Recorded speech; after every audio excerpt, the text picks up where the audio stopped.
devais porter un témoignage par rapport au parcours militant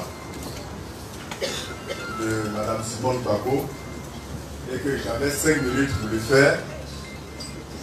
Je dis bon, déjà témoigner du parcours politique au sein du FPI de Simone Gbagbo est une tâche difficile, mais le faire en 5 minutes est encore plus difficile. Mais je vais m'y essayer. Madame Simone Gbagbo, je la connais de longue date. D'abord, en tant que membre de la jeunesse étudiante catholique, la GEC, dans les années 66 jusqu'en 70 par là. Et elle était la responsable nationale de la GEC fille, c'est-à-dire jeunesse étudiante catholique au niveau des filles. Et puis, plus tard, nous nous rencontrerons au sein du Front populaire ivoirien, dans les années 80.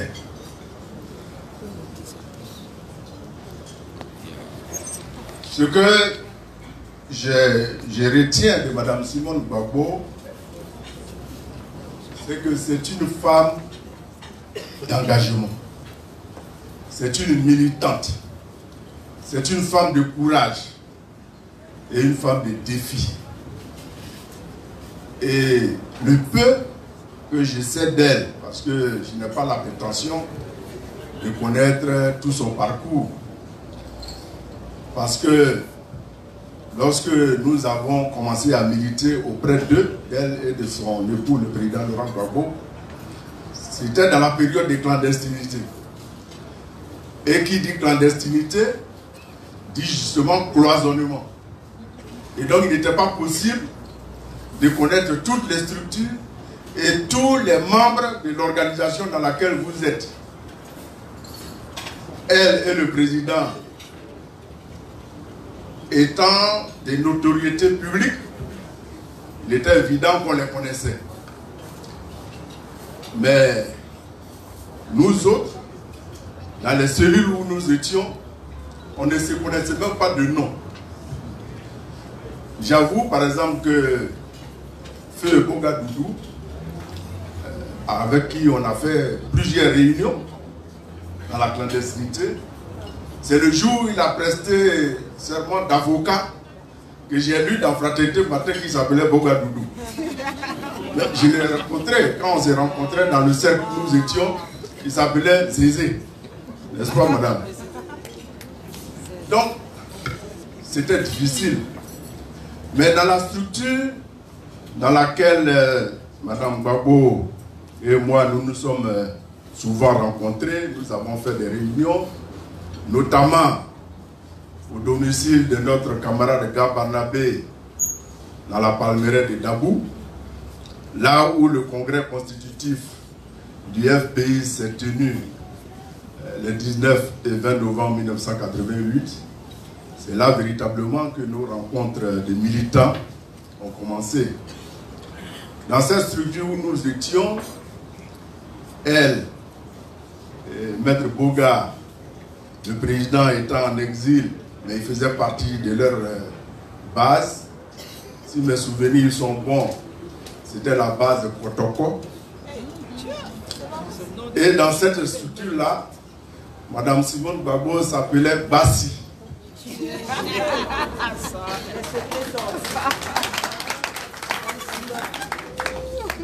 Moi, travaillant au nord de la Côte d'Ivoire, à Korogo, puis à Ferkessé-Dougou, j'étais dans la base Amilcar Cabral, qui était basée à Bouaké, et dont le responsable était notre camarade Zéphirin Zawi. Nous étions notamment avec Feu Nango Kanga, Don Melo, qui lui travaillait à Yamoussoukro, Kwasi Raphaël, le petit frère de Maître Kwasi André, et bien d'autres. Et c'est dans cette structure que j'ai appris à côtoyer Mme Gbagbo. Et lors de nos rencontres, j'ai été frappé par la qualité de ses interventions, par la pertinence de ses analyses et par sa vision. Et comme je savais que c'était l'époux du président Laurent Gbagbo, j'ai dit, mais comme a dit Adama Daiko tout à l'heure, il n'y a pas de hasard. Parce que le président Laurent Gbagbo, nous l'admirions tous. Et savoir que son épouse était aussi membre de la même organisation que nous réjouissait. Mais véritablement, c'est à l'Assemblée nationale que j'ai le plus côtoyé Mme Gbagbo. Parce que très tôt, elle m'a fait confiance. Lorsque, en 2002, au décès de Maître Boga, le professeur Yaoundé, qui était président de la Commission des Affaires Générales et Institutionnelles, a été nommé ministre de l'Intérieur, elle m'a coopté pour présider la Commission des Affaires Générales et Institutionnelles. J'ai eu beaucoup d'appréhension. Parce que depuis, dans l'histoire de l'Assemblée nationale, cette commission était dirigée par des juristes, des professeurs d'université, des avocats, des magistrats. Et moi, n'étant pas juriste, j'avais des appréhensions. Et elle m'a galvanisé en me disant, si tu me déçois, tu vas voir. Et elle m'a donné un cocotin. Et ça m'a permis de dire, bon, mais il ne faut pas que je déçoive cette dame.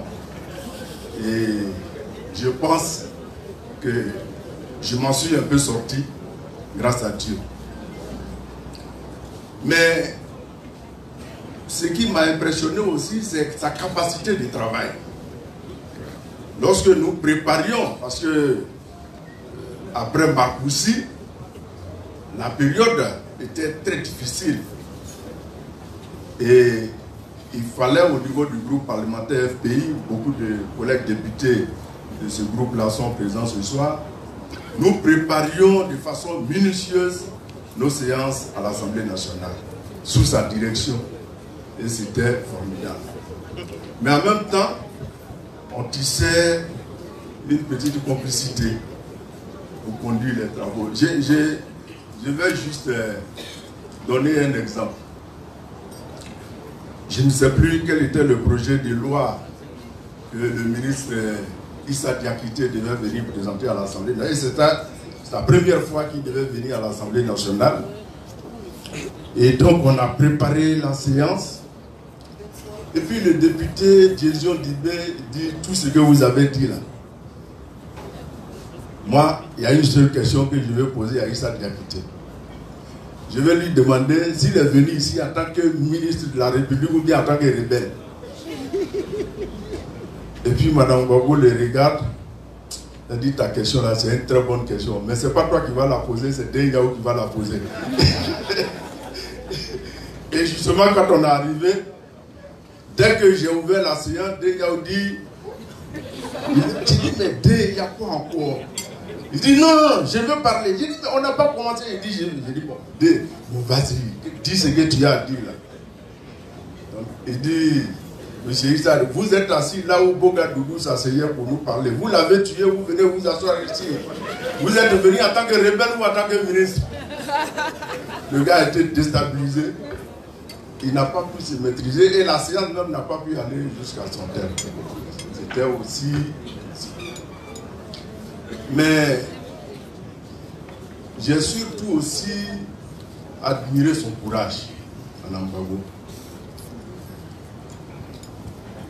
Nous avons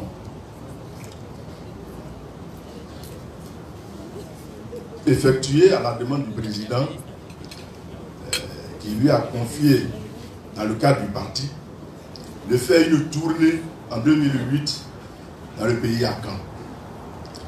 Et elle m'a opté pour être de sa délégation. Au cours de cette tournée, deux choses m'ont frappé. D'abord, je ne savais pas qu'elle parlait bien baoulé. Et ça a été vraiment un atout parce que dans les villes baoulées où nous sommes allés, quand elle s'est mise à parler baoulé, les gens ont été très attentifs au discours. Mais il y a eu deux étapes dans cette tournée. L'étape de Katiola, où elle a fait arrêter devant elle Vecho pour lui parler. Lui dire, venez dans la République, laissez cette histoire de comme zone. Et la population de Katiola avait très bien apprécié cette intervention-là. Et puis, à Bouaké, elle a demandé que nous allions au QG des rebelles. Il y a eu beaucoup d'hésitation. Certains ont dit que c'était dangereux, mais elle a tenu. Nous sommes allés au QG des rebelles et on a commencé la séance de travail.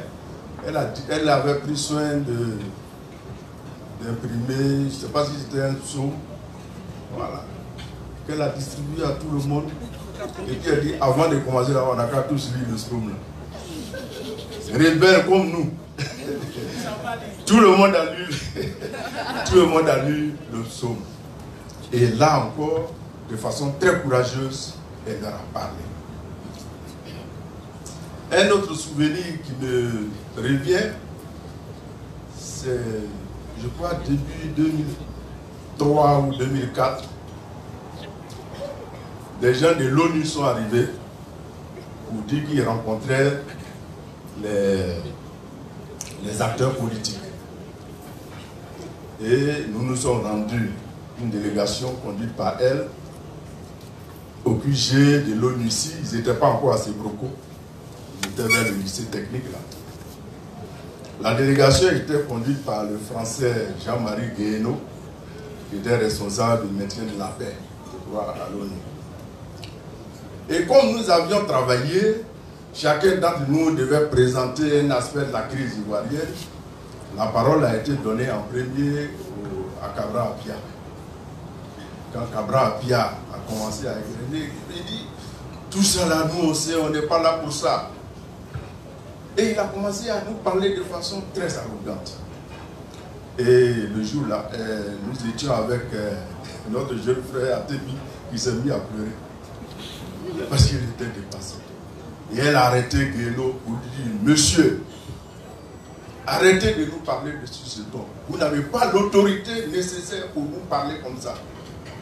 Arrêtez, sinon vous allez partir de la Côte d'Ivoire. Et le gars s'est tué. Ce jour-là, nous avons eu. C'est vraiment son charisme, ce jour-là, a pesé.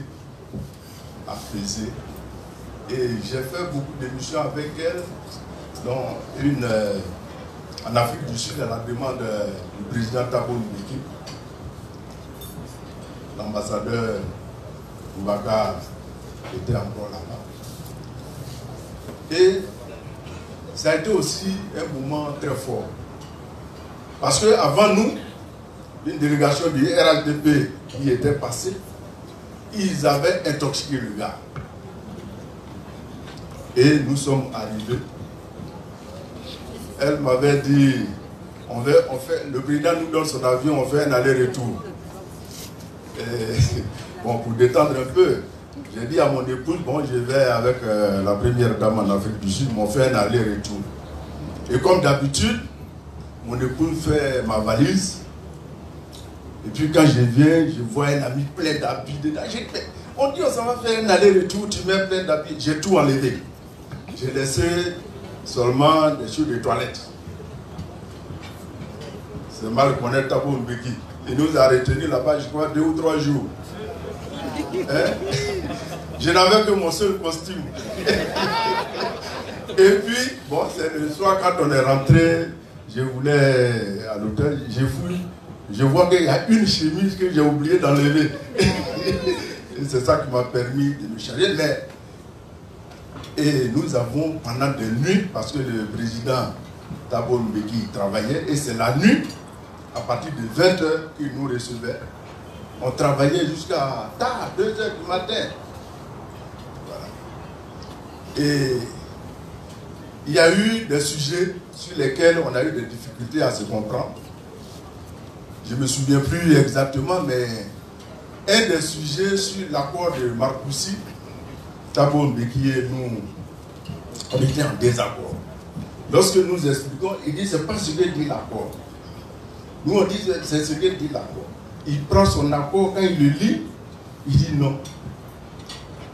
Et puis, à un moment donné, il demande à son assistante Goubi, là, voilà, de lui donner la version française de l'accord. Parce que ce qu'il avait, c'était une version anglaise. Et il lit bien français. Hein. Quand il a lu, il dit, ah, les Français l'ont lu. Parce que la traduction qu'il a eue a été faite par l'ambassade de France à Pretoria. Et ils ont travesti elle. Il a dit oui, c'est vous qui avez raison.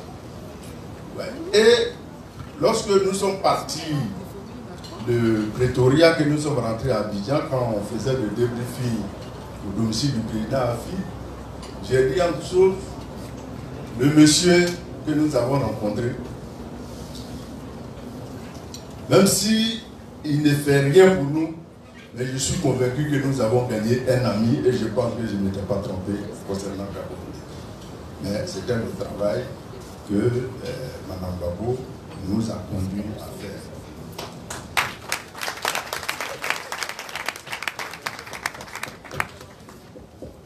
Je voudrais terminer mon témoignage par un aspect. C'est comment elle allie son militantisme politique avec sa foi chrétienne. Et ça aussi, dans les rapports que j'ai avec elle, ça m'a frappé. C'est-à-dire que tout en étant lucide sur les problèmes politiques, elle reste aussi en lien avec sa foi chrétienne. Et elle m'a même appris à lire la Bible. Elle m'a offert une Bible qui donne une méthode pour lire la Bible sur un an. Et quand j'ai fait cet exercice, je me suis aperçu, peut-être que je savais, mais là, de façon plus... que la Bible, là, c'est la relation entre un peuple et son Dieu. Mais en tant qu'homme politique, j'ai vu aussi que la Bible, là, c'est l'histoire de la création, de la constitution, de l'avancement d'une nation, d'un pays. Et comment ce peuple-là, ce pays-là s'est construit au fil des années. Et cela m'a donné aussi des convictions. Un jour, je ne sais pas où nous étions, elle a donné un exemple. Lorsque Néhémie a décidé de rebâtir la muraille de Jérusalem. Et l'exemple qu'elle avait donné, que j'ai vu, c'est que non seulement les ouvriers ils bâtissaient, mais il y avait des gens aussi en armes prêts à répondre parce que l'ennemi voulait les attaquer. Et même certains ouvriers avaient, c'est moi qui dis l'expression, la truelle dans la main droite et l'arme dans une autre main. Cela m'a fait penser que la Côte d'Ivoire dans laquelle nous sommes aujourd'hui là, nous devons être vigilants. Nous devons la bâtir en travaillant, mais nous devons aussi travailler en étant vigilants pour protéger notre pays.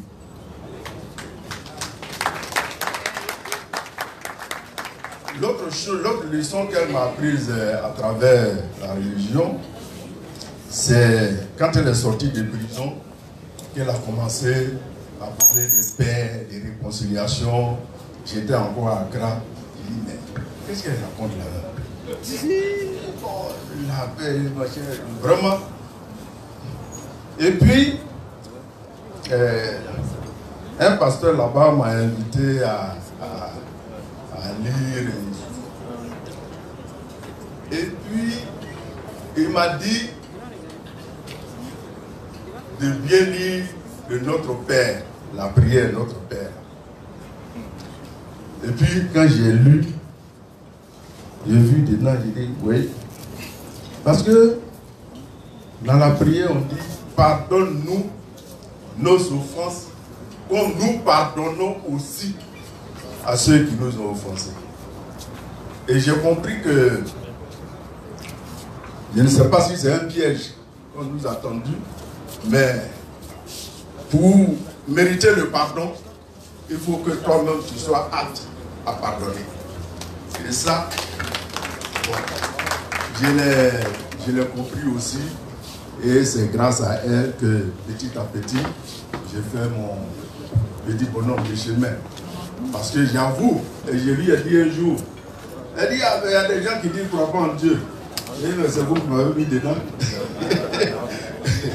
Parce qu'on a tous commencé notre parcours politique à Kounela, à Soadouela, en étant tous des marxistes, donc des communistes athées. Voilà.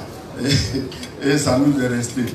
Donc, vraiment, c'est quelques témoignages que je voulais apporter de Mme Gbagbo, du peu que j'ai connu ou que j'ai fait avec elle. Donc, comme j'ai dit, ce que je retiens d'elle, c'est que c'est une femme d'engagement, une femme de défi. Et les défis là, elle les relève toujours. Par exemple, en choisissant même d'aller être candidate de députation à Bobo, c'était aussi un défi qu'elle a pu relever. En tout cas, c'est ce que je voulais dire. Merci à tous. Bon, joyeux anniversaire, Madame la Première Dame. Merci beaucoup. Et merci à tous. Ovation pour Monsieur le ministre. On a compris clairement que les émotions sont tellement grandes que s'arrêter était difficile. Nous avons compris, Monsieur le ministre, et nous vous le pardonnons. Voilà. Alors, nous allons passer au deuxième témoignage. Non, ne vous en faites pas. Je pense que... Maman Victoire, sois bénie.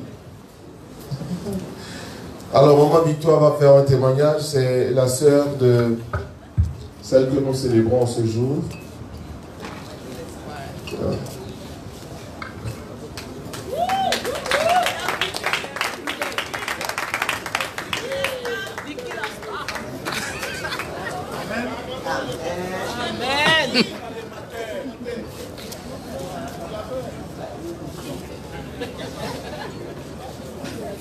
Qu'est-ce que je peux dire de ma soeur?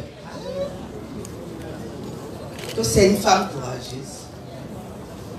Quand nous étions enfants, elle était très rapporteuse. Elle était papato. Papa, Victoire n'a pas encore fait ses devoirs. Je la déteste. Alléluia, je la déteste. Elle aimait trop papier, moi je n'aimais pas l'école. Mais c'est même pas de ça que je vais parler. C'était une fille joyeuse. Vous la voyez sérieuse comme ça, mais c'est une coquine. Hein? Très coquine et très joyeuse. Je ne veux pas parler de ça. J'ai regardé la vie de Simone Eivé, qui est devenue plus tard Madame Gbagbo. Et un jour, je lui ai dit, ah, toi aussi d'être.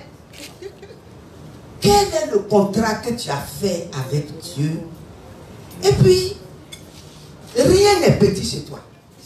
Épreuve, défi.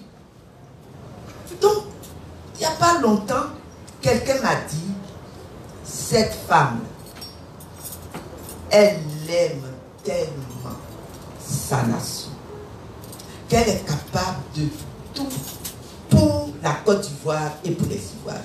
J'ai dit c'est ça. Parce que je me demandais qu'est-ce qui la motivait. Qu'est-ce qui faisait que son parcours était unique? Qu'est-ce qui faisait qu'elle ne faisait pas ce que les femmes, les jeunes filles faisaient? On aimait aller au bout, on aimait point là. Elle était dans... Tout ce qu'elle fait est sérieux. Dis-moi, qu'est-ce qui te motive comme ça? C'est la Côte d'Ivoire. Cette femme aime tellement sa nation qu'elle méprise les petits défis. Les petites épreuves ne sont pas pour elle. Elle aime, elle apprécie que quand l'épreuve est grande, alors elle devient un aigle. Elle étend ses bras et elle se fait face au vent. Elle n'aime pas les petits vents. Elle aime les grands vents. Parce qu'elle sait les parer. Alléluia. Ah, je suis pasteur, donc excusez-moi parce que vous aurez beaucoup d'alléluia. Et donc je me suis dit, je me suis amusée comme ça. Je dis, je vais la comparer à quelle femme dans la Bible. Et puis, je dis, ça doit être Esther. Ça doit être Esther. Quand je regarde sa vie, au moment où la nation était en difficulté, elle s'est débarrassée de tout apparat royal. Elle s'est couchée pendant 8 ans à Odiéné, cherchant la face de Dieu, présentant la Côte d'Ivoire et les Ivoiriens à Jésus de Nazareth, suppliant pour la Côte d'Ivoire à l'école de gendarmerie. Et puis j'ai dit non, Esther se passe. Ça doit être Déborah. Déborah, femme courageuse, femme vaillante. La Bible dit que quand les hommes n'ont pas de force, elle prend l'autorité. Elle s'appelle Déborah. Alors je dis, elle est Déborah. On parle de Déborah dans la Bible. On dit qu'elle siège. Elle juge sous un palmier. Mais elle-même, Déborah, est comparée à un palmier. Et comme Déborah, elle est ce palmier qui a plusieurs racines. D'Assini à Bonois, Bonois, Bassam, Bassam, Jacquesville. Elle est solidement plantée dans le sol de la Côte d'Ivoire. Elle n'a pas peur de quelque chose. Parce que ses racines sont profondes. Et donc, quand on regarde le tronc du palmier qu'elle représente, il est droit, vertical. La droiture, l'équité, la justice est son partage. Elle règne. Elle est assise dans sa nation. Elle sait comment parler à son peuple. Elle sait comment consoler son peuple. Et puis j'ai dit, non, ce n'est pas que Déborah. Elle est Abigail. La Bible dit que quand Abigail s'est sentie en danger, Abigail n'a pas demandé la vie de son mari. Elle a pris de la provision et elle allait devant le roi des rois. C'est comme ça qu'elle se positionne quand sa famille est en danger devant le roi des rois. Et la Bible dit qu'Abigail est descendue de son âne. C'est-à-dire qu'elle sait descendre de son piédestal quand il s'agit des intérêts de sa famille, pour se prosterner devant le roi des rois, pour plaider, pour demander et pour obtenir. Parce que elle, je vous ai dit qu'elle est Esther. Elle est restée devant le roi jusqu'à ce que le roi lui tende son sceptre. Le sceptre qu'elle a reçu, c'est la parole que Dieu a mis dans sa bouche. Dans le livre de Luc, on parle des Juifs qui rendent témoignage d'un monsieur, un Romain. Et ils disent, il aime notre nation. Et il bâtit nos synagogues. Elle aime la nation ivoirienne. Et elle bâtit les synagogues que nous sommes. La Bible ne dit pas que nous sommes le temple du Saint-Esprit, nous sommes des synagogues. Et elle bâtit ces synagogues. Simone, bon anniversaire.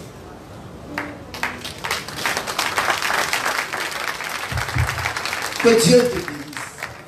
De la même manière que tu bâtis les temples que nous sommes, en nous consolant, en parlant de paix, en nous invitant tous à la réconciliation,